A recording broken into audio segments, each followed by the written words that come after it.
Well, hello everyone, and I'm going to thank everybody for watching right now. This is Mayo's Monster Mash, and that's a title that a lot of people haven't heard in a long time because I tried doing some shows, Mayo's Monster Mash like, and for a while they were up, and then I took some down, and it's been a while. Let's put it that way. But you can always access the Mayo's Monster Mash videos if you go over to my playlists on my channel, and you'll be able to just look that up, and you'll see all kinds of discussions.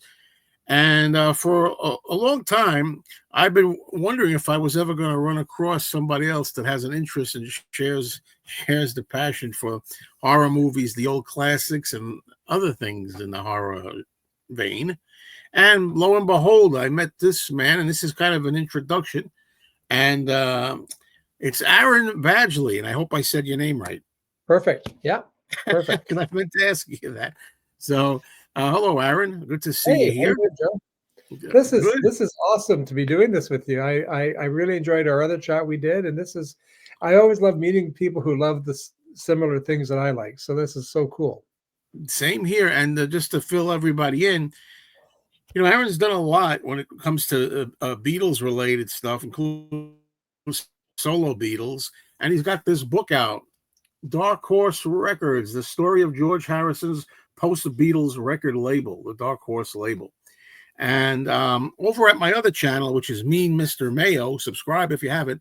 At some point, after I read some of this book, or all of it, if it's fast enough, we're going to do a little interview, and we'll talk more about Beatles. But we're not here today to talk about Beatles here. We're trying to take a break from that, or solo Beatles, right?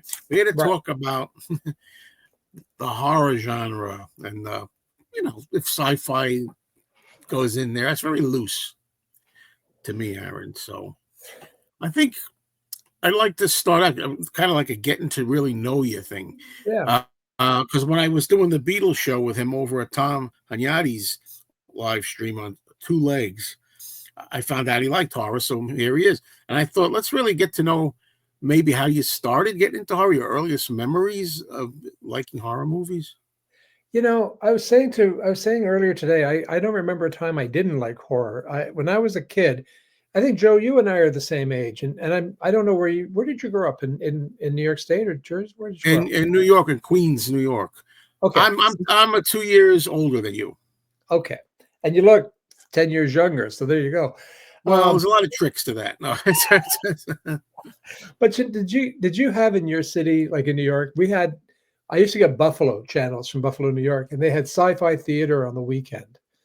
And it was like every Saturday and Sunday at, I think it was 3:30, they'd show B movies, or they might show a classic or whatever, but they just showed these old horror films, which I just fell in love with, And when I was a kid, I used to I'm going to show you this book here.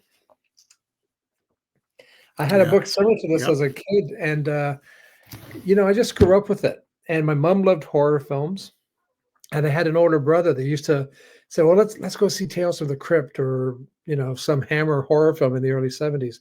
Right. I was a kid, but I loved it. But what about you? How did you get into horror films? Well, first of all, that book, I picked that book up about a year ago at Barnes and Noble. I think it's got some really great pictures in there, among other things. I've been meaning to make a video for a year showing you the contents of the book, everybody.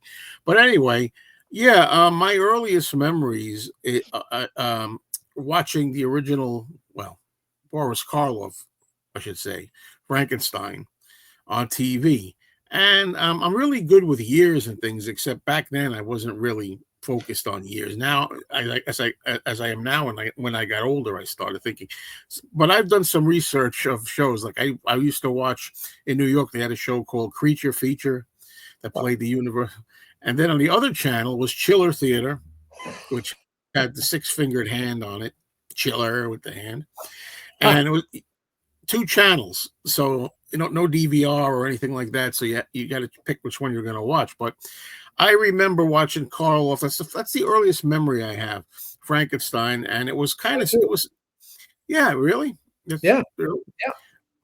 And that's really the first thing I remember. And it actually was scary to me. And back then, they cut out the sequence, as we know, when he mistakenly drowns the little girl when he's just playing, and it made him more scary to me as a kid because you didn't know why he would do that. You know, we didn't have the footage of that. But anyway, just getting to a little more. But I think what really sealed it for me was, I guess, around the same time I saw House of Frankenstein. Oh, and that had everybody in it. It had the Wolfman, Frankenstein monster, Dracula, and I could remember specifically with that movie at the climax of it, the Hunchback assistant, J. Carrol Naish. He's friendly with Karloff as the mad scientist because Karloff doesn't play the monster in this. He plays the mad doctor in this, and at the end he strangles Karloff because they have a problem, and the monster leaps to Karloff's defense, bursts out of the straps off the operating table, takes the Hunchback, hurls him out the window.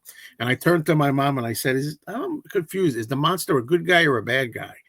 Because on one hand, he's helping Karloff's character, and he's carrying him, trying to take him to safety, protecting him from the Hunchback guy. But the other hand, he threw the guy out the window. So what? I don't know. So my mother goes, he's a bad guy anyway. And that was it. And then The Mummy's Hand, also one of the Mummy movies, The Mummy's Hand, and I was a Universal guy all the way. And yeah, and I found Famous Monsters of Filmland magazine, which I used to buy that too. Yeah, yeah. Oh my god, that was. And I still don't have a complete set. I'm missing some early ones, but I got just about 3/4 of them. I forget what magazine had, but you could send away for a Karloff poster that was the size of a door of him in Frankenstein. I had that. Yeah, that's Frankenstein, life-size Frankenstein kind of thing. You had that too? Yeah. Yeah. Love that. That's the only thing I remember ordering. That's funny. With all the things they had to order from these things, that's one thing that I actually ordered. Me too. We're talking about the same one, actually. Maybe it's different because mine wasn't Karloff himself. It was it was the Frankenstein monster. A generic kind of thing. Yeah. So we're talking about the same one then. Yeah, a lot of they used to call these people like us monster kids. Kids who grew up with that. And I'm so glad because people say that the monster craze started in 1957, really, with shock theater. And then it went on 64, which is, your time, I believe you were born. In 64, it got really popular. The Munsters was on and everything. And it was a monster craze. And it went on, I think, the first one of this period to the mid-70s. So I always feel like I caught some of it. Yeah. From like 69 to 73, I got it. You got it. And I'm happy about it. And, are you a Munsters fan as well? Oh, yeah. Yeah, I love the Munsters. Munsters or Addams Family? What do you pick? Munsters. Oh, yeah, all the way. I'm a Munsters guy. Yeah. Oh, yeah, I know just about it. I probably know every episode. I know dialogue. I'm always doing dialogue of stuff. Yeah. Yeah, me too. I do the scene from Thanksgiving when he goes into that family's house and he's at the end of the table. He's got the bib on. And I'm the same as you. I kind of caught the tail end of it. And I mean, in the early 70s, you had those films like the one with Ray Milland with the two heads, and that was great. It's a riot. It's funny. It's unintentionally funny. It's funny. Yeah, it's.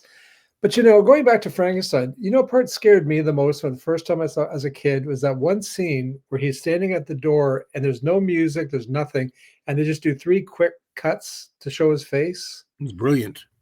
Brilliant, but as a little kid, I remember thinking that was the most.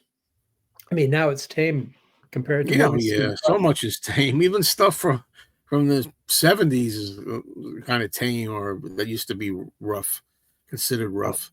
Then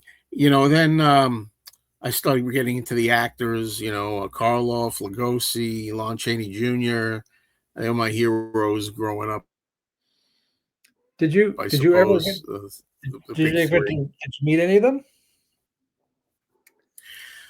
Well, I wish I could say I did. Well, Lugosi died before we were born. Karloff, I mean, right around the time, I think he died in 69, which is just about when I was 7 and getting into it. So, but anyway, Chaney Jr., I really wish I could have met him. There's a film going around. I don't know if you ever saw it, a whole movie that somebody shot, and I think it's 1964, of him going to a playground, amusement park, meet Lon Chaney, the Wolfman. Like he was there, he made an appearance to meet the kids, and they shake his hand. They got their costumes on, and it's silent movie footage in color, and it's beautiful. It's around. I wish I could have met them. I didn't get to meet any of them, except for Christopher Lee. Oh, I got to meet him. I met him twice in 1999. He was doing a signing in Manhattan at the Virgin Megastore, Virgin Records of all places. And then right after that, the same year, he appeared at a convention. I think it was in Baltimore, Maryland, and I got to meet him twice. So we might as well talk a little about, because you mentioned Hammer films, Hammer horrors. oh, You're a fan of Hammer as well? I am. Again, I don't, I think sometimes living in Canada, we got a lot more British content. So all the Hammer films came out here, and I'm the youngest of 5 boys. Sympathy accepted. And but I had How about you, the baby? That's could be a good thing, no? that was just 5 boys with an Irish mother. No. Oh. But the thing is, I had one brother who used to take me to all these Hammer films. So I when I was like 6 or 7, I think I was 8 when I saw Tales from the Crypt, and Peter Cushing was brilliant in that. And I would go see all of these Hammer films, and they would show them in rep houses here in the city. And there was a thing called the 99-cent Roxy. It was a small little theater. And every Friday night, they would show a double feature of Hammer horror. And so my brother would drag me off to these. He didn't drag me. I was running. Sure. Popcorn was a nickel a bag in that place. And so it was a great time. But yeah, are you a Hammer horror guy too, or not really? Yes, I am. Not right away, but what's interesting to me, I got a story for everything. I hadn't seen a Hammer horror film. I heard a lot about it. Now, back when I was growing up, and we were both about the same age, I would read the magazines, and anytime there'd be something with a Hammer thing, it would look really over the top, really gory compared to the old black and white Universals, right? Compared to that. And there would be pictures. I remember one time I'm reading a magazine. It wasn't Famous Monsters, it was another monster magazine. And the back cover had a picture of Christopher Lee, and the blood's coming down. I think it's Caroline Monroe, maybe from Dracula AD 1972, and her neck is exposed. And he's like, and my mother's like, "What are you reading?" And I'm like, because it looked like, something dirty or something. And they were bosomy, these women, to put it nicely and everything. And it was like, wow. So now here's the story. So the first time I remember seeing anything to do with Hammer, I was watching a show. I think it was called the Horror Hall of Fame. It was a special hosted by Vincent Price. It was 1975-ish or 76-ish. And they showed clips, the history of horror, right? Now, this is like, say it's around 75, okay? I'd never seen The Exorcist. I was too young. They showed you a clip of The Exorcist, and all it was because you heard so much about it first. You heard, The Exorcist is, it'll make you crazy and sick and everything like this, and it can you take it? So intense. So all they showed on this special was the scene when the elderly priest comes into the house, and the young priest is in there already, and he says, "It's an honor to meet you, Father." Then you hear, yeah. I was like, gee, that sounds horrific. Just like that's just the voice. That's all you heard. Nothing else. They didn't show anything. But they did show a Hammer clip, is where I'm going with this. It's my first Hammer clip and one of my favorites to this day. And it's from Dracula Has Risen from the Grave. Oh, classic. It's the scene where this young man goes in with a priest, and he goes to stake Christopher Lee as Dracula. And he stakes him with a huge, giant monster stake like that. And then the blood's gushing out of his chest. And he's like, he's struggling to pull it out. He wants to pull the stake out. I'm like, I never saw a vampire. I'm used to Bela Lugosi. No fangs, no nothing. And then, they're arguing. The priest is like, pray, you must pray. He's going, you pray. You're a priest, you pray. And he leaps up from the coffin, pulls the stake out of his own chest, and hurls it at the guy. And I'm like, what? Wow. I never saw anything. That was like watching Saw today or something. Like, it was like really, really extreme. And that was my first thing. Then I think The Evil of Frankenstein I saw on TV a lot growing up. And that was very much like a Universal type film. And I think I found out later Hammer aficionados didn't like Evil of Frankenstein as much because of that. It was too much like a Universal type of movie. But that's why I liked it. Then later, as I became more familiar with Hammer, I realized, oh, I see what they're saying. It kind of wasn't quite what Hammer was doing. It was them going over to the Universal style.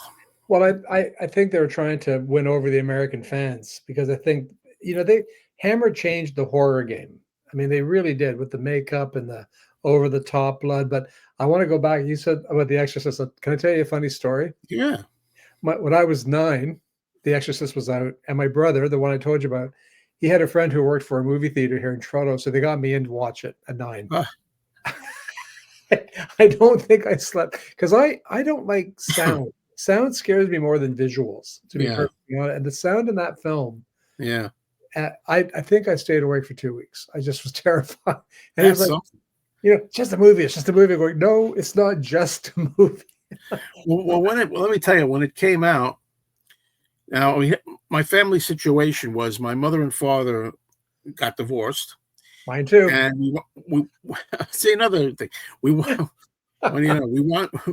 up moving in. I think about this time when I was 7 and watching Frankenstein. And by the way, I had a great childhood. I wouldn't trade anything. So we moved in with my grandparents. So it was my grandmother and my grandfather. I had a sister who passed, younger than me, but my sister and me and my mom. She was, a working woman. She had to go to work. So being brought up partly by your grandparents, so grandma, they treat you really good. At least mine did. But here's the thing: The Exorcist was out. My mother went on dates now and then. She was young. Probably 20. It's hard to believe she's probably like 30, probably like 32, 33 then. Anyway, so she was terrified by The Exorcist. But the arrangement at that time in the house was that my sister was like only like 9 or 10 or something. They slept. There was a room for them in one big bed where she had to sleep in a bed with my sister. So she comes home from The Exorcist, never saw anything like that, terrified, and late at night, after midnight or whenever it was over, and she's got to go into bed with the girl, a young girl, just like in The Exorcist. So she was pretty freaked out by that. But I don't want to hog this because I got stories. The first time I got to see it, it was re-released to theaters, and I was old enough, 17, to go see it. Yeah, I remember that. Yeah. And I brought my audio recorder. I used to record everything off the TV audio tape, cassette tape, when they didn't have VCRs. And anyway, that's what it was. I only had the sound, and that was horrifying to play that back for a while on the audio cassette. It was a wonderful. I'm going to echo what you said. I had a great childhood, and my mom used to stay up late with me and watch horror films. She liked horror films, and she allowed me. Now there was always the fights on Saturday because if it interfered with hockey or football, my older brothers got upset because here I am watching, them with the giant ants. Yeah. It's like, no, it's time for CFL. So, but I got to watch all that stuff, and I really, we were talking before, and I'm not I like it all. I like the Universal. I love the Hammer. I like the Silence. Lon Chaney, Phantom of the Opera still does it for me. It's still the best to me. Still the best Phantom of the Opera was the silent one, bar none. I agree. I like it better than the Herbert Lom one, the Hammer one. Yeah, me too. I as well. I agree, and I like new horror films too. Like I like the whole gamut. But in the 70s, there were these films like Ben and Willard and I saw those in the theater. Well, I saw Willard in the theater. I didn't see Ben in the theater. I remember there was a film called, oh geez, Connie Stevens Married a Dead Person with Roddy McDowell. I'll have to look it up. But there was Could it these. be it? That It wasn't was it. great. It was with the baby. And then there was films like The House that Dripped Blood and Yeah. all those films. I would go see those at the drive-in or the double feature, and it was always a double feature, right? Like we were big Yeah. on double features here, Yeah. and so The Exorcist, when I was a kid seeing it. Now, mind you, the sequel to The Exorcist, the first sequel, was funny. Yeah. The third one wasn't so funny. I thought the third one was actually quite scary. I love Exorcist 3, but when I saw it in the theater in 1990, I was disappointed. And I thought at the time, first view, I thought Brad Dourif was way over the top in his scenes. But now I love it. It's one of those movies that for me improved with repeated viewings and on TV viewings even. Yeah, I agree. On your own set, and I love it. Arnold. The movie was called Arnold. Arnold. Okay. Do you remember that? No, but I've heard of it. In fact, I remember I met Roddy McDowell once, and I don't know where you stand with Planet of the Apes, but that's bigger in some ways than everything we're talking about for me. But anyway, I got to meet him, and I just remember him mentioning Arnold. And he told me there were times when I could talk with him because there weren't a lot of people there all the time on the line. Sometimes it would be just him and I for like 5 minutes. Then more people came on the line. And he told me I made films like Arnold, he said, which didn't really work. He said, that's what I remember him saying. What was he like? I was a big Roddy McDowell fan. So you're speaking. Just like you'd always dream of him to be. I was 30 years old. It was 1992. There was a shopping mall, and a friend of mine told me, Roddy McDowell's going to be appearing there. I said, you got to be kidding me. So one of my idols. I mean, well, I liked him in just about anything. Me too. Yeah, any Poseidon Adventure, anything he was in, he'd be great, And later on in Fright Night, I thought I liked him in Fright Night. Great film. But yeah, so he was into photography, and he had photography books out. And I remember he had an audio book. I know the name of it too. Old Doc Methuselah, which is something. Anyway, and he was going to be there to promote that. So I went there. It wasn't publicized that much. It was just it was a matter of some people knew. Sometimes there'd be 5 or 6 people waiting, and some people just saw him there when they went into the store and got his autograph. It wasn't like this big event where it was like 100 people, hundreds of people. And I didn't want to be too much, I didn't want to overkill. But he couldn't have been nicer. It's everything that I always I wanted him, imagine him to be, and was hoping he would be. Just a real nice man. And I got a picture with him. No, that's so cool. Yeah, I gotta find where I can show. I gotta show it to you sometime. I got over the course. I don't like hogging autographs either, but over the course of a little at a time over the afternoon. I mean, I got him an 8x10 photograph of him as Galen from the TV show of the Apes. I love that show. That's great. Yeah, and also Conquest of the Planet of the Apes, the poster, which is the one-sheet poster, that's the first Apes movie I saw in the theater, Conquest of the Planet of the Apes, and it was a dream come true for me.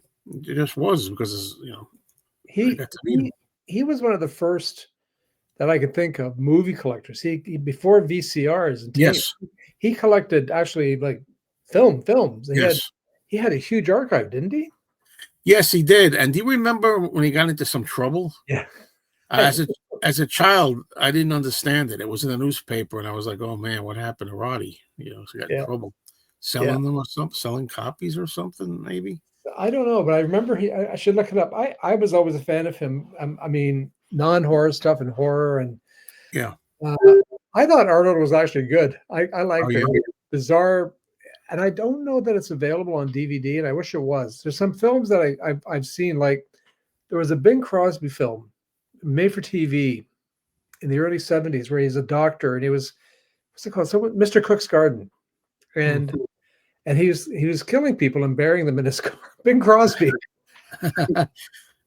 That's wild. Don't you love that when that happens? When it's somebody you wouldn't expect. Like, for example, like Humphrey Bogart is in The Return of Dr. X, which is like a vampire movie. So weird.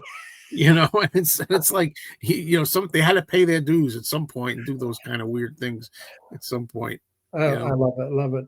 So Um, and Conquest was I saw Escape in the theaters, and then I saw Conquest and Battle, and I love the TV show. I mean, I don't know if it's a horror film, although the first Planet of the Apes, the scene where they're chasing humans in the fields was really terrifying. The sound and the beautifully cut, terrifying. Yeah, I mean, I'm really fanatical over those movies. I can't even tell you. I could do a whole channel just on the Apes movies, and someday I'm going to make videos. Be starting to do videos about that, please, because I'm madly in love with those films, all of them. So. Yeah, and when I was a kid, I actually, I didn't love the TV show when it was on. I was 12, a perfect age for it. But the thing is, I was one of these people. I was like, well, it didn't match the movies the right way. It was, why are the humans talking? They're not supposed to talk. The first episode has a dog in the first episode. All dogs and cats were supposed to be extinct. And I was like, come on, man, and now I accept it for what I really like the show now. That's funny. Appreciate it. I have the DVD box set of the TV show. Yeah. I think they have some of the cartoons on that too, which was not as good. That I could never get into. I could never get into it. It's I speaking of box sets, you mentioned Vincent Price, and I've got these great. Do you have the DVD, the Blu-ray box sets of Vincent Price that came out about? I don't think I think I'm lacking when it comes to Vincent Price on Blu-ray. Oh, they're so good. Like the Witch Hunters on it, and all the stuff he did with Roger Corman. And yeah, sure. I mean, I got just about all of it on DVD, but some of it I'm trying to upgrade, and I haven't gotten to do that. But yeah, Vincent Price. I think sometimes I drive Vincent Price fans crazy when the question comes up, "What's your favorite Vincent Price movie?" And I say, "The Invisible Man Returns." It's like because I love Universal, and he's not even seen in it really. But I'm trying to think what would be my favorite Vincent Price movies, man. It's really difficult. Theater of Blood, maybe. Theater of Blood is great. House of Wax, House on Haunted Hill. House on Haunted Hill was scary too. I saw that as a kid on TV, and that was frightening. A lot of these memories, they're great memories. They're warm, fuzzy childhood memories. And I used to say, too bad they don't have a horror host these days, but they do. Svengoolie is a kind of big deal. Svengoolie. Where do you get to see him? Oh, I forgot. I should mention you're from Toronto, Canada. So there you go. Yeah, it's on. Well, we have something here called Me. We have Me TV over there. I think it's Me TV. No, only time we get Me TV is when they show a Yankee game and then they televise it here, and we grit our teeth. And supposedly, and he was doing this for many years, already. I mean, this is going maybe 40 years or something or more.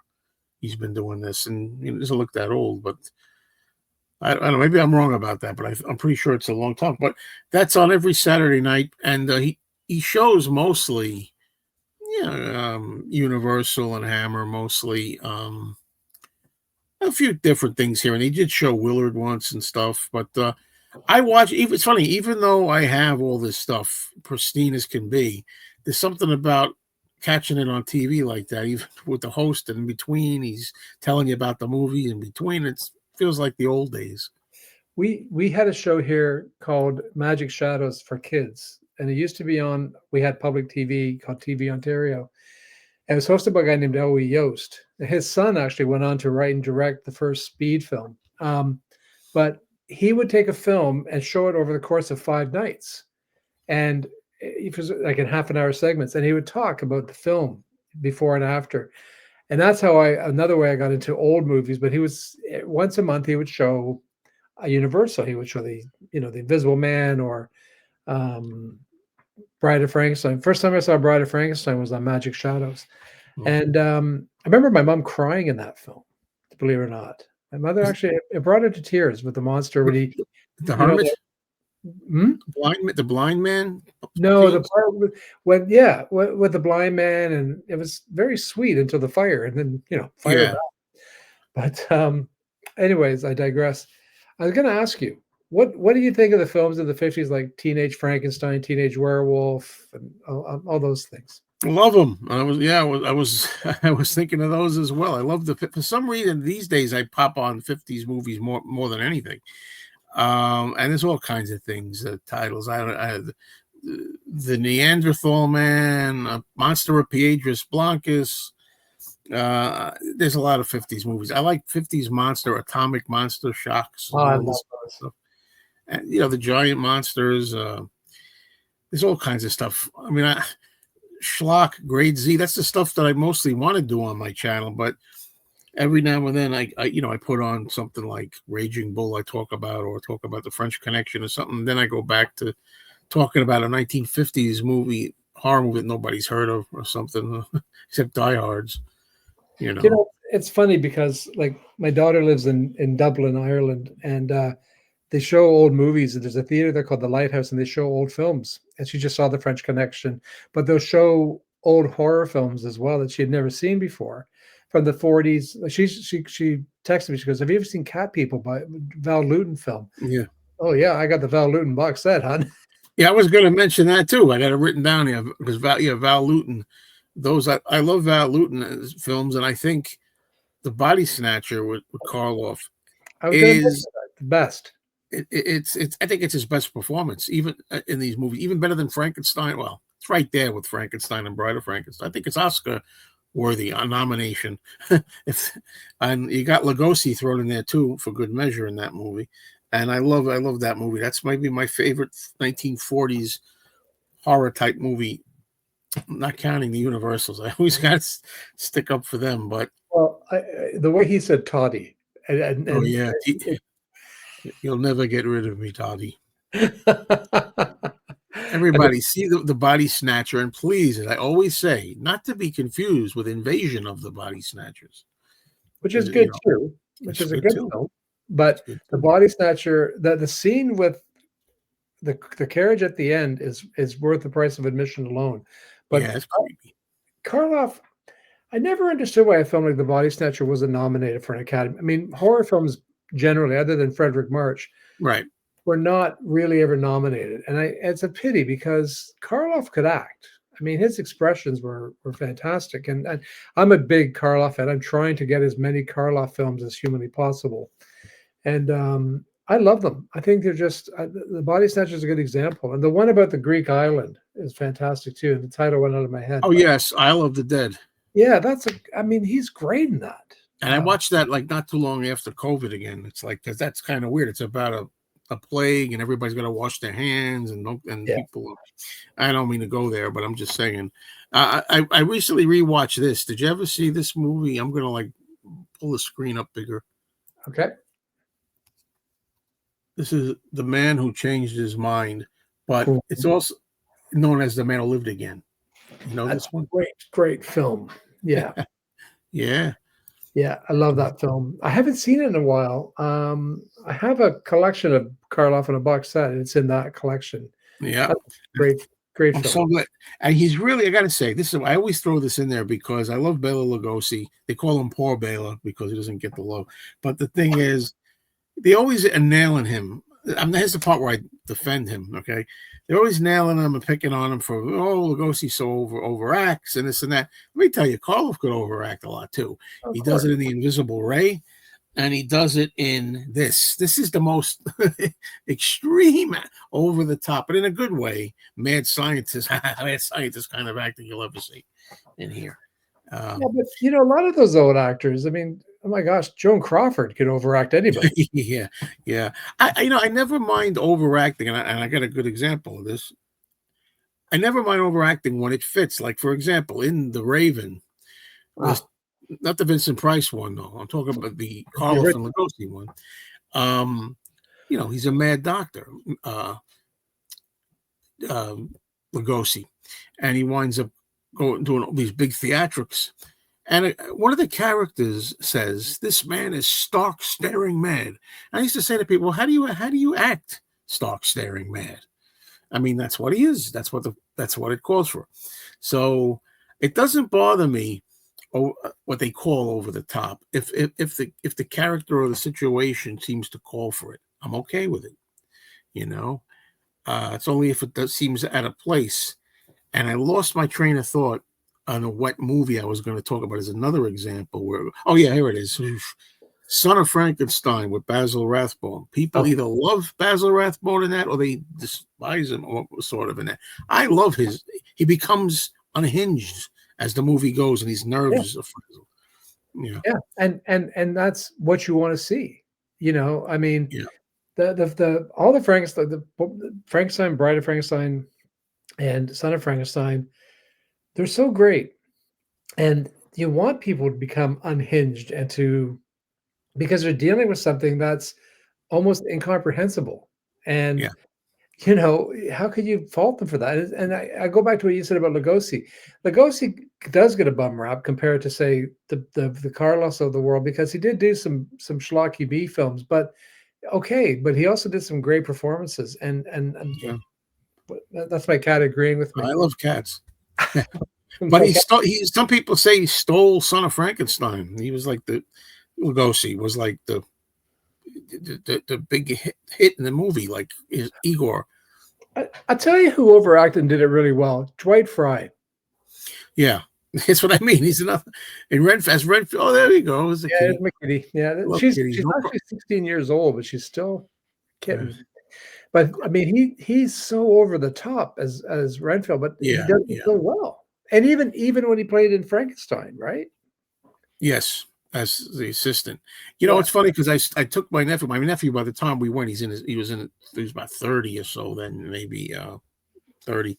One of my nephews, and this was a few years ago, and they had a theatrical showing of Dracula and Frankenstein together, and I was afraid this guy, man, he's going to be out like a light when he watches Dracula.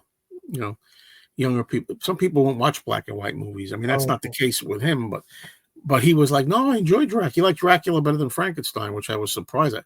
And Redfield, he loved Dwight Frye in there. That's the point I'm making. It's like he didn't think he was too ridiculous or anything. He thought he was good in this. So he goes insane. And so what's he going to do? Just sit around and say, "Oh, I'm feeling rather insane today"? Like, yeah. I love that. I love when people say that. And the same thing holds true for Basil Rathbone. There's a line in there where, as he gets more and more unhinged, his wife goes, "He's become a bundle of uncontrollable nerves." That's exactly how he's acting, on a bunch of uncontrollable nerves. What the hell do you want him to do? Yeah. Oh, well, I think I'll go crazy now. Thank you very much. A little over the top. It's like, like Homer Simpson, all work and no something makes me something. Yeah. Something. The shinnin. But I mean, I agree with you. I don't mind the overacting, and I don't know if it's overacting. I think they were given the script and it's like, okay, and they're also breaking new ground. I mean, this was like when Frederick March played Dr. Jekyll and Mr. Hyde. I mean, he's. I mean, I take him over Spencer Tracy. No offense. Me too. Way twice on Sundays. Spencer's a bit too, bit restrained, but Frederick March just goes for it, right? Oh, forget it. He is. That's a great, and he deserves. I'm glad he got the best actor for that. Right? It's the only time a horror guy won. I know, and so many films that should have been at least even nominated that have not been. It's a bit of a prejudice against the genre, right? Yeah. Well, I love Frederick March as Mr. Hyde, as Dr. Jekyll. He's kind of, again, there's times when, that style, theatric style of the early 30s.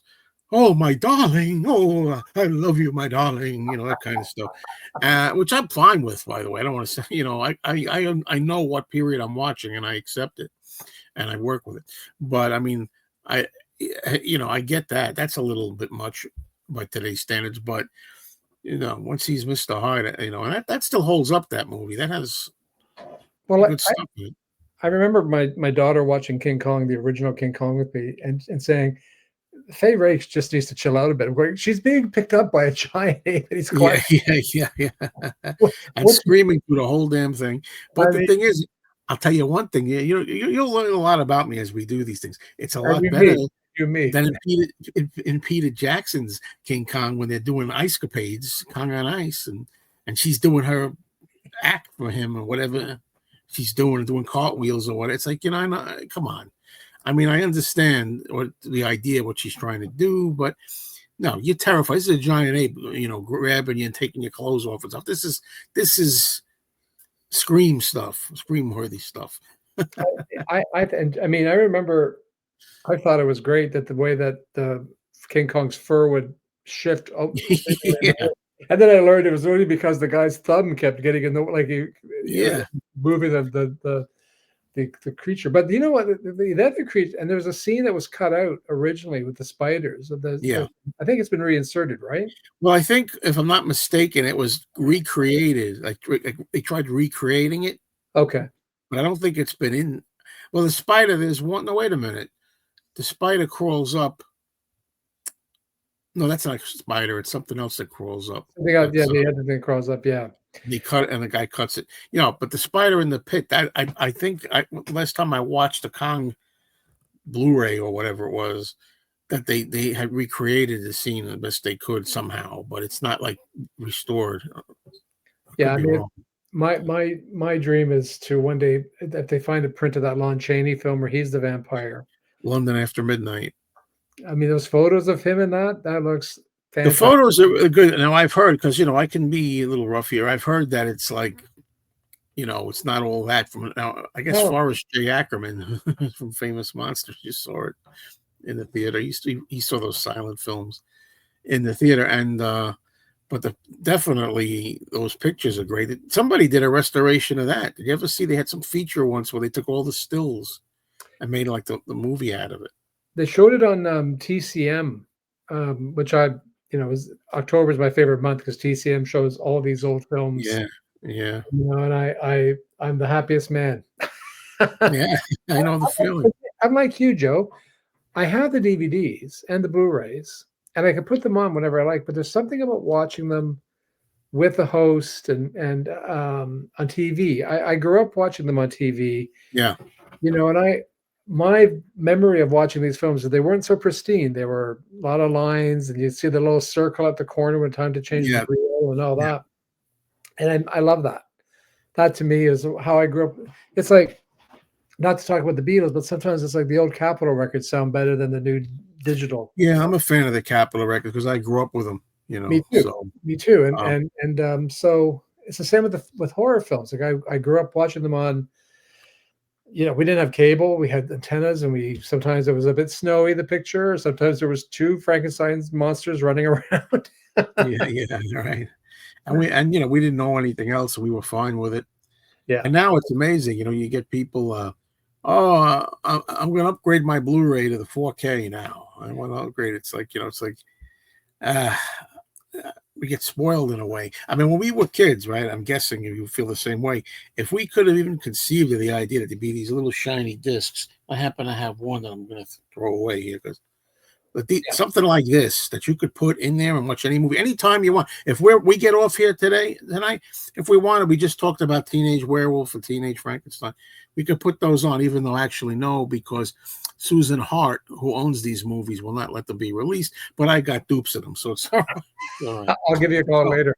But you know what? The other thing that I used to have when I was a kid was we had my mom bought me a Super 8 camera and a projector. Yeah, me too. And we had a library that you could go and you could rent these little 10-minute, sometimes 20-minute. They were great. I have about 10 of them, just 10-minute one reels. But they were great to kind of show your living room. It's like, okay, I had those. I usually they were the silent ones. I had them silent, but with the subtitles. But a few of them I later got in sound. And I remember when I was 14, I got a sound projector, and I had to save, my money, my Christmas money or whatever I would get, and birthday money, and I would buy Three Stooges sound. The shorts. They were the whole thing, right? Back then, they were $29. in 1976. That was a lot of money. It's it. Yeah, I remember that was a lot of money. It felt like maybe like $75 today or so, $100. But I bought like about 5 or 6 of those and to have them. And there's something special about that too. I knew a guy. I don't know him anymore, but years ago in the early 90s, I guess, late 90s. Anyway, in his basement, he had 16 millimeter film, and we used to watch movies in the basement, and that's nothing like that really. It's seeing them projected like that. There used to be a guy here in Toronto called Reg Hart, and he used to have these movie nights, Reg Hart movie nights, and this guy knew movies backwards and frontwards, and he would recreate with 16 millimeter. He would show a newsreel from that. Like, let's say he was showing Bride of Frankenstein, he'd find a newsreel from that week that was shown in the theaters. Then he'd show a cartoon, usually. So if it's a Universal, he had to show an MGM cartoon. And it was great because as a kid, I experienced matinees very differently. Matinees for me were, well, I used to go see the Three Stooges and Woody Woodpecker and things like that. Yeah. I remember seeing the Three Stooges and Snow White, I think. Yeah. Oh, that's the worst, in my opinion. That's why I vote for worst Stooges movie. That's not an Academy Award winner. Yeah. Not that much Stooges in it, not as much as there should be. I agree. I actually have a nice box set of all the Stooges shorts I'm working my way through right now. Not really. I love the Three Stooges too, but I mean, I've gotten to the point now where at this stage, I think I'm getting a little tired of them. But I can take, it's weird. I grew up, I always loved them. Always loved from when I was a child to teenager in my 20s. I just kept loving them. These days, I'm like, well, first of all, I like the Shemp ones. A lot of people don't like the Shemp ones. I like Joe Besser too. Not great, but I laugh at Moe and Larry mostly. I like the Stooges when they're older. I don't know why. When they were like 60 years old instead of being, or 50 something instead of being 30s. I just think that these old crotchety guys, they crack me up, smacking each other around or whatever they're doing. Before I forget, I got another on the list here. Where do you stand with? We talked about King Kong. Where do you stand with the whole Japanese thing, Godzilla and his friends and all that stuff? Again, because I grew up with them, I love them. Yeah, me too. I remember Sci-Fi Theater. Just before Sci-Fi Theater, they used to show a TV show called Ultraman, and and then sometimes on Sci-Fi Theater we get the. I remember seeing Raymond Burr in the first Godzilla. Going, what? How is he even in this? Doesn't make sense. It was just kind of like even as a 10-year-old going, he wasn't really in Japan. No. It's funny. I can't really watch it after I got so familiar with the original Japanese version. Me too. Now I mean that's such a good film, and depressing, properly depressing for what it is. It's a grim film, but it's really powerful, and I rarely watch the Raymond Burr version when he put his scenes in. I rarely do that, and I saw pretty much all of the newer ones, but I'm still missing a few that I haven't seen, like the 1990s until like 2000s, early 2000s. And I say the new ones, I'm not talking about the ones they got right now. I was furious with that. I'll tell you. Which one? Godzilla X Kong, whatever it's called. Oh yeah. I saw one. I couldn't believe what I was looking at. Oh my! I saw it over the Christmas holiday. I went to Maine for Christmas, and they have this huge TV. I don't know how big it is, 75 inches, 100 inches. It's a huge. And they thought because I like horror movies and monsters, they figured, well, I found something we could watch, and they put it on, streamed it or whatever it was. I hated it. Oh man, it starts out and you hear like, this is the way I think. I don't know about you. Like I hear, so welcome to the jungle. Yeah, you have the rock and roll, and I heard Kiss, I think at one point singing like, oh, yeah. I'm like, no, this is not Godzilla. Get this out of here. I grew up with the rubber suits. I love the rubber suits. I don't care. It's nostalgia, okay. But the thing for me is it's a guy. It's there. It's an actor. They're really there. Yes. For some reason, my Siri went to close, so I don't know how to stop this. Bye, Siri. It's a whole different. I mean, and the sound effects. we had a cat, and she had a meow, and I used to say, "We should call her Rodan. She sounds like Rodan." Right. You know, I love the rubber suits it's just it's so again, the stomping down uh so yeah, I there's very few horror films I'm gonna tell you that I'm not a big fan of. I mean, like I and the Japanese films in the 90s, the original what was the one, the Grudge and all that stuff was Yeah. way better. Oh, I'm I on don't a know. delay. What's Hold that? on. Hello. I feel like I'm on a little delay. All right now. Okay. They just seem a bit better. They're a bit darker and quite enjoyable. So I don't know. And I like a lot of the schlocky gory films from the 80s. Like, I was going to see them, Friday the 13th, 1 to 28 or whatever it is. I wish there was 28 by this time. That's this one of the series that, because of legalities or whatever, whoever owns is it Victor Miller, whoever it owns the name Friday the 13th, they can't use it, or they Really? can't use the name. Oh yeah, there's been a problem because the last one they did was 2009. They Yeah. did a reboot, and other people, other characters, Michael Myers, they made some new Freddy movies and all this, but they haven't made any Jason movies with that character. Supposedly there's going to be a TV series of some kind, Crystal Lake. I hear like a weird noise. What was that? That's because I get notices on my laptop when I get a text, Oh, and it's just someone saying to me, "Thank you." oh, I'm in a group that buys lottery tickets, so then everyone's like, "Thanks for picking up the lottery tickets." So that's oh, all. as long as I know what it is, I'm okay.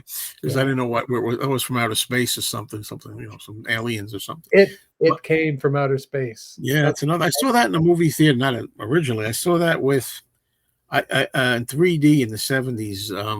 I saw House of Wax in 3D in the theater, and I saw that with The Creature from the Black Lagoon. I think they had a double feature in the Was that in Manhattan 3D? Creature, and It Came from Outer Yeah. Space, or Yeah. in 3D. Now, Um, Creature's a scary film. you think so? The Creature from the Black Lagoon? Just the scene where she's swimming and he's Oh yeah, matching her upside. He's kind of upside down swimming, matching her. yeah, that's right. That's Following her along. Yeah, Yeah, that's man. I just saw that the other day, a couple of weeks ago. And I thought that's a really creepy scene because she's yeah. unaware of him being in the water. Like it's a very cool scene, really cool scene. But I mean, Uh, the monster doesn't scare me, but that scene scared me. it's a precursor to Jaws. That stuff, which now we just don't think much of it. But that was different. That was almost like Jaws because it was something unknown in the water underneath you. You know, if you think about it that way. And when we're talking about men in suits and everything, how do you feel about CGI? Because I'm not a fan. You know, there's something about things being done in camera that I prefer. CGI, I'm gonna go on a rant for a second. It's like they just remade Lilo and Stitch, which was a Which good I'm time. not really familiar with, but yeah, Okay, but it's a cartoon. right. So they remake it and they say, well, it's a live action Lilo and Stitch. It's not. It's a couple of live people interacting with CGI. So it's not live action, like I think CGI and AI rob us of our own imagination. And I'll tell you a good example. The original version of The Haunting, you don't see anything.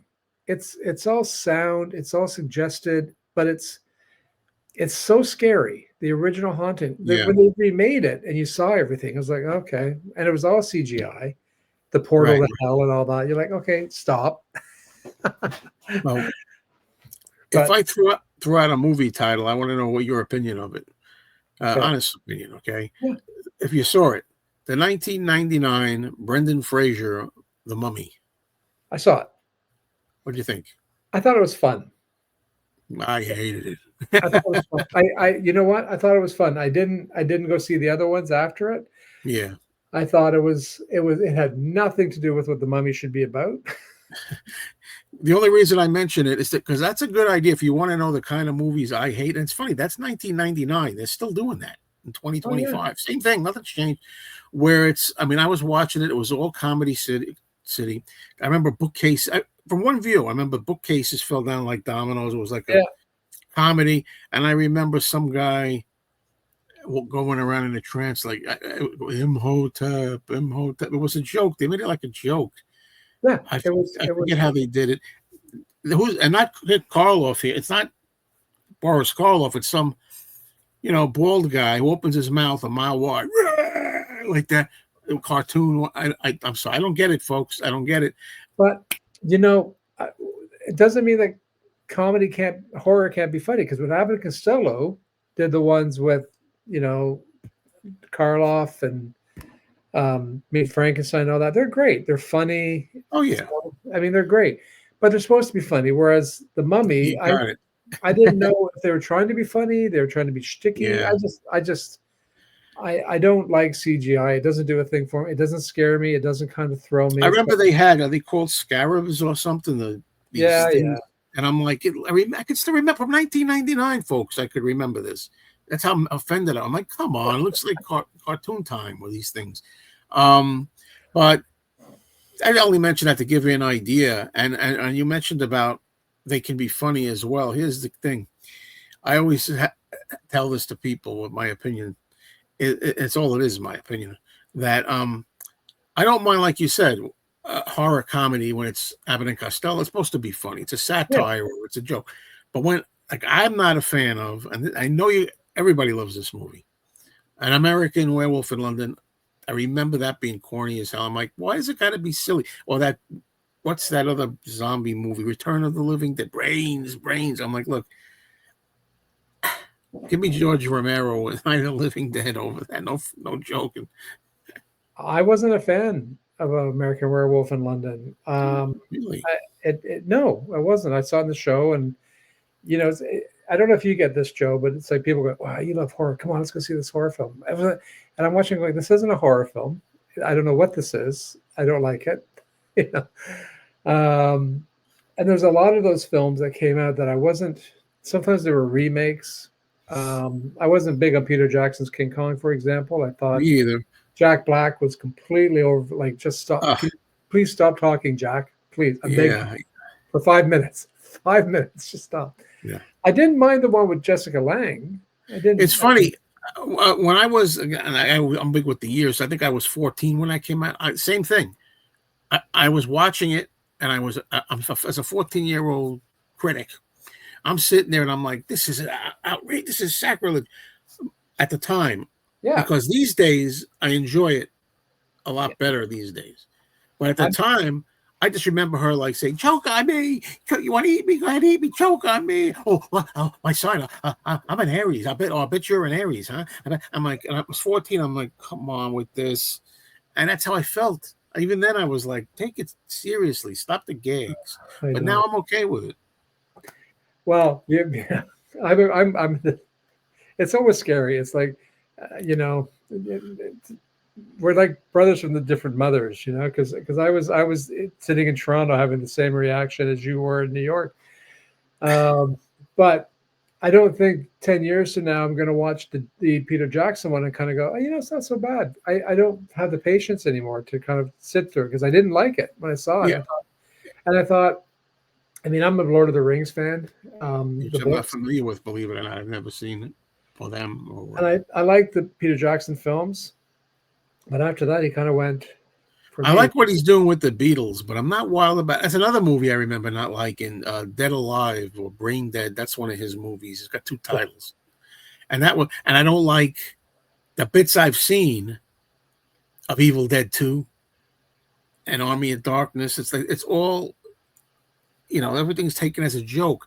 Again, if it's a comedy, if they're saying, well, we're going to make a comedy, we're going to do like Scary Movie, that thing. Scary movie. Friday Night's a good example. Friday Night had some comedy in it, right? Yeah, and I love that movie.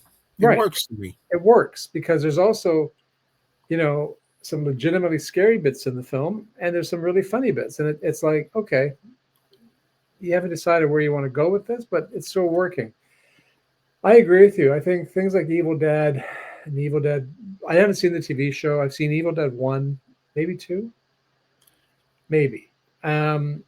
But then again, I like a movie like Phantasm, which, isn't funny, but it's B and schlocky, but it's good.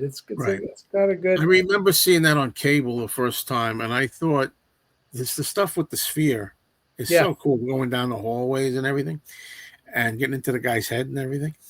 And I'm like, this is really cool. I liked it. But the funny thing is, then it seems like only yesterday, but it's probably over 10 years by now.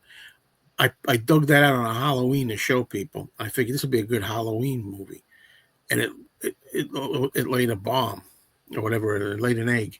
I was like, wow, it didn't go over good at all, you know. But there's something about it I still like, and I've seen some of the sequels, and I hate some of those sequels, but I'm going to watch them again. It's been a long time. I'm going to give them a shot again. Well, see, Children of the Corn, the first one was great. Then they progressively got worse. Yeah, this happens. Well, I was going to say the one movie that you probably hate that I like it because it is so stupid is The Leprechaun. Well, it's funny about that because I always have a long answer. Almost, it'll be a couple of years ago, I think. I can't believe that I went to my record store and they had somebody traded in or sold their whole DVD and Blu-ray collection, and I spent a good penny at the time to buy them all. And I still have a box here. Some of them are watched, some are not watched. The Leprechaun series, all of them are in there. So I think I saw. I that's the kind of thing I can almost enjoy. I think I'm not just trying to pacify you.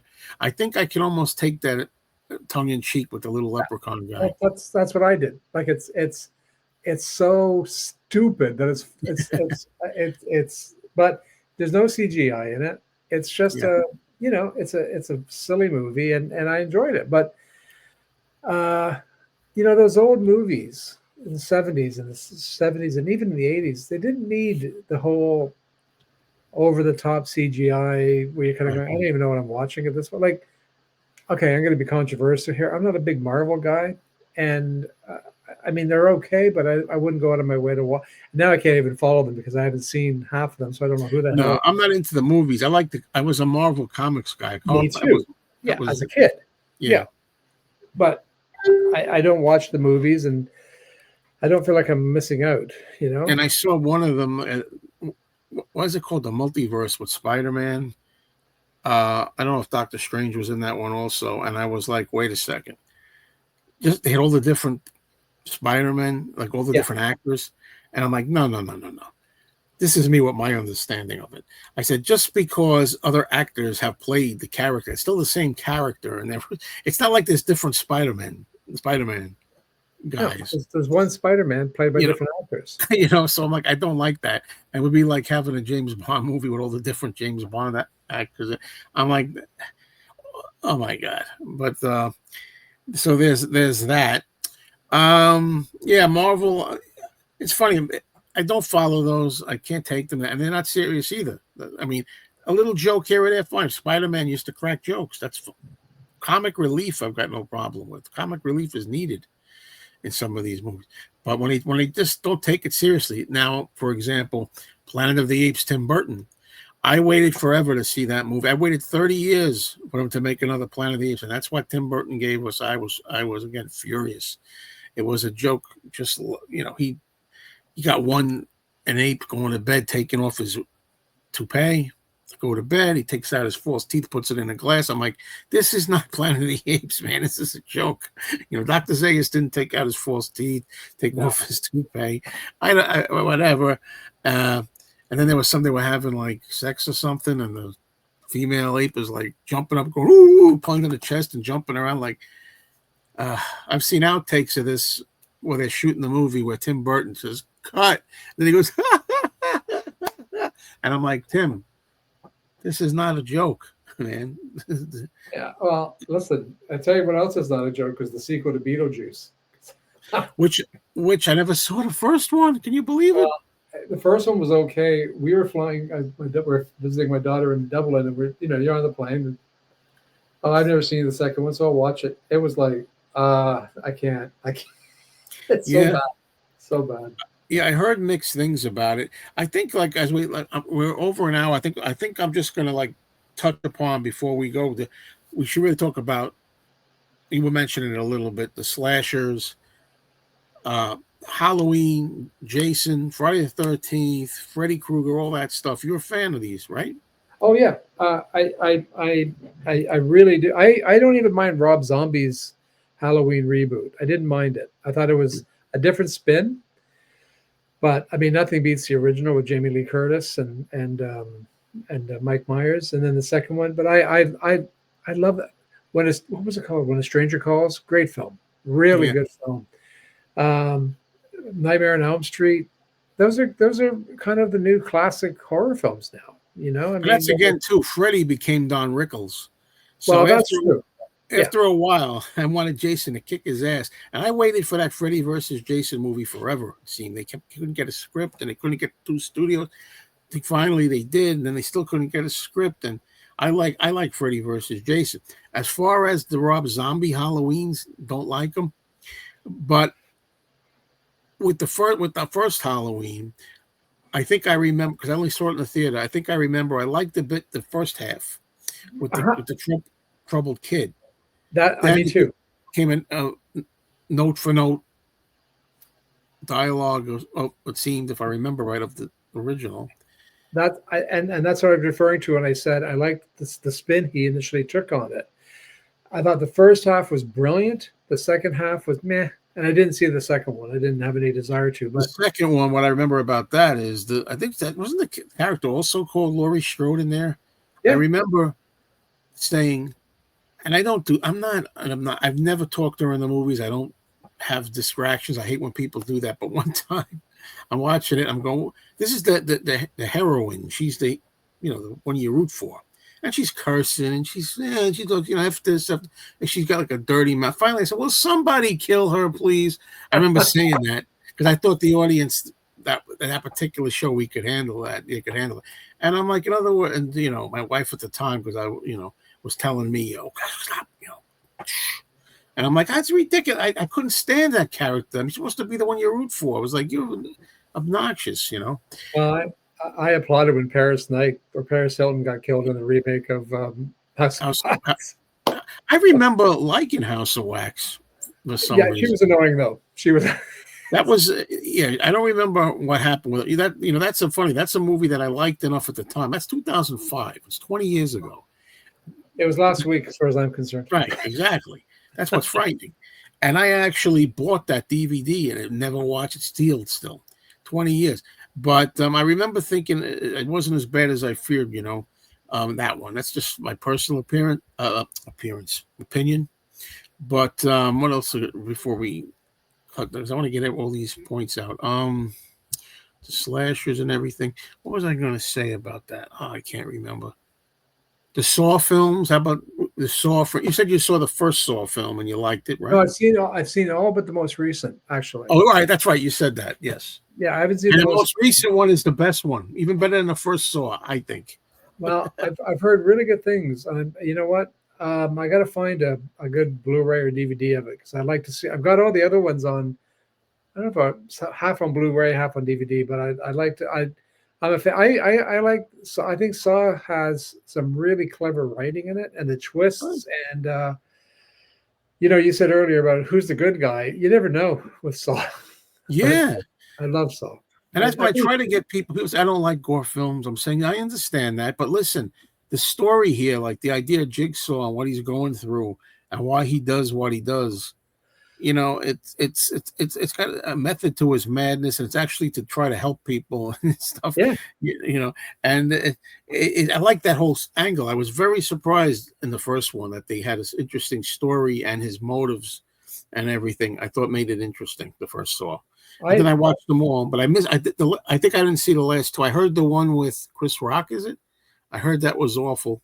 Yeah, it wasn't the best. I mean, it kind of because Chris Rock couldn't do the role, in my opinion. I mean, he was miscast, unfortunately. But I want to go see the new Final Destination because I've seen all of those too, and I haven't seen the new one yet. So I like some of those films, but I did like Saw a lot. So I think.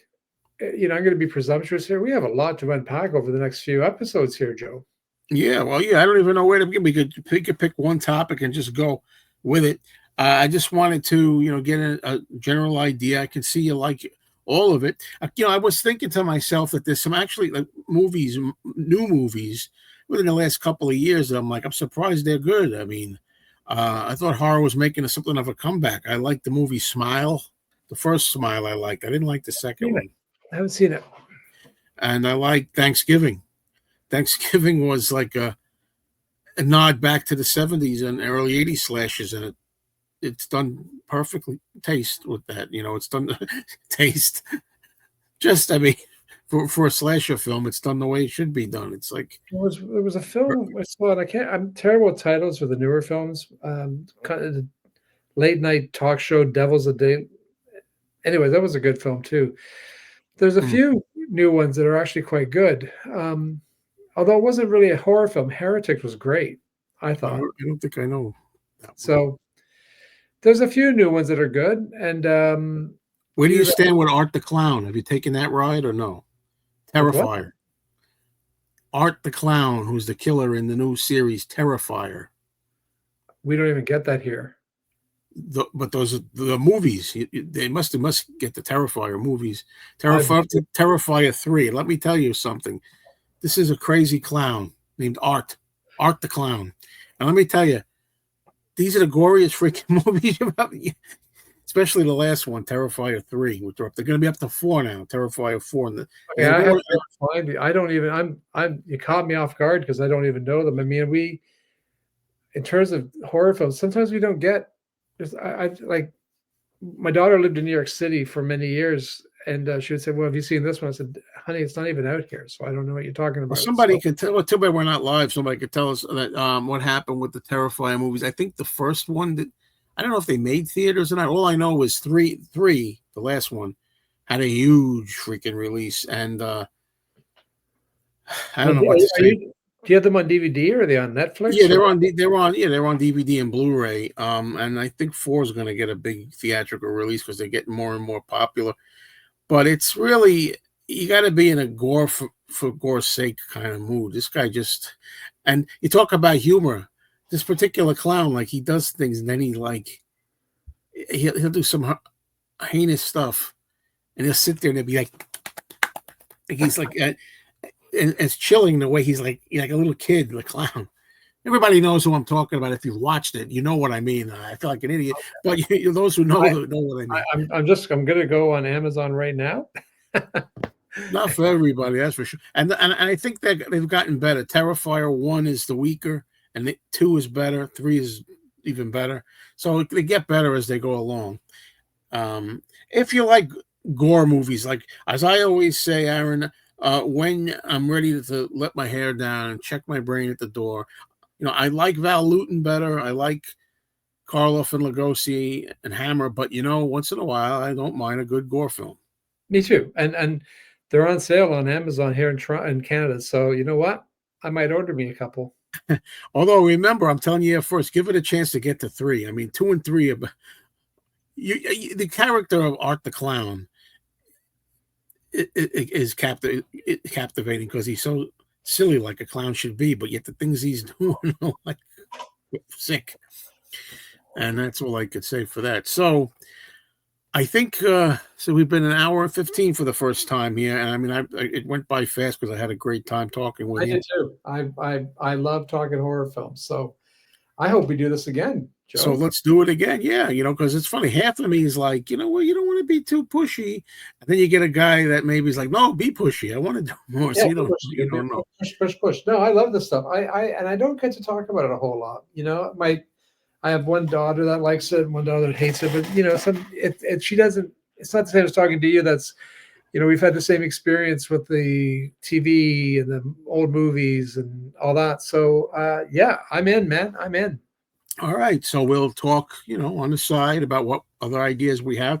Thank you so much, Aaron. Thank you for having me. Thank you for setting this up. This has been a blast. It's been great. And once again, on the Beatles, solo Beatles note, this is his new book for those of you that follow my other channel. Most of the people watching, I'm sure, know my other channel. Dark Horse, the story of George Harrison's post-Beatles record label, Dark Horse label there. All right. So thanks again. And we'll do more of these. Let us know in the comments what you thought, and we could go live too at some point. Anytime. All right, everybody. Talk soon. Bye, guys.